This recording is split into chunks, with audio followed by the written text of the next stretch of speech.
The other big issue, obviously, over the weekend, and I just want to address this, is the Māori wards issue.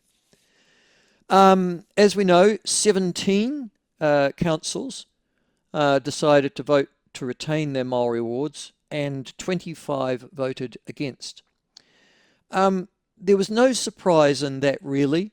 I actually, if anything, would have suggested that it would be more in favour of that number might have been the other way round, given that there was a extraordinarily strong social media and in many cases, and certainly media campaign to retain Māori wards throughout New Zealand. In addition to which, of course, roughly a third of all councils in New Zealand don't have Māori wards at all. So you've got to factor that into the equation as well. Out of the almost 70, I think it is, councils in New Zealand, only 17, as a result of Saturday's vote, will have Māori wards, which is clearly not a majority. It's what, barely a quarter. So for that reason, I think you can reasonably take that 3/4 of New Zealand don't want Māori wards. Those who've never had them to start with, because there is no community desire to do so, nor no desire around the council table, and then those 25 councils who voted no. So you've got to add those two councils together. There are only 17 outliers. The really remarkable thing, though, is about the yes vote, is that with that you can identify that the left, where there were left-leaning councils, Palmerston North and Wellington City being really good examples of that, they voted to retain it. In fact, if I was to draw a circle around Wellington, and listen to this, these are the councils that retained their Māori wards, but they're all within a sort of orbit of the citadel, of the heart of wokedom in this country, Wellington City. And here they go: Lower Hutt, Masterton, Kapiti, Porua, Wellington City, South Wairarapa, Wellington Regional Council. The only regional council in New Zealand that had a referendum that voted to retain Māori wards, the Wellington Regional Council.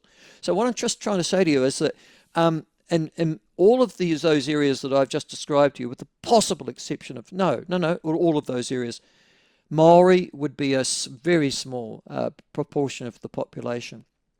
In areas where there are high Māori populations, South Taranaki, Waikato, Matamata,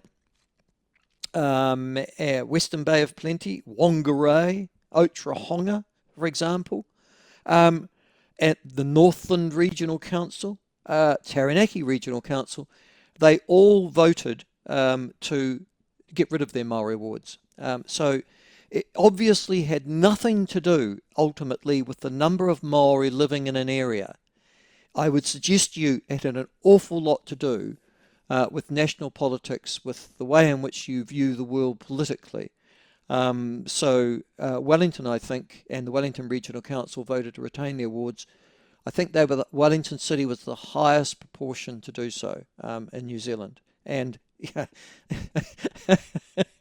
yeah, not exactly known as the marae, I have to say.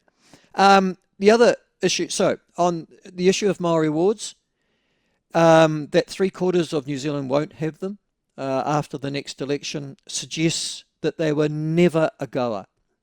They were imposed arbitrarily, in most cases, by woke politicians, either from Wellington or from whatever locality it was. They were never put out for community input, and as a consequence of that, only 17 of them, despite the most biased, and it has to be said, public of retention campaigns, only 17 wards have been retained. And at least those 17 campaigns now, or those 17 councils, have a legitimacy for them. Fair enough, that's the way. And all we would hope is that democracy finally had its way. It did, and New Zealand has spoken on that particular issue.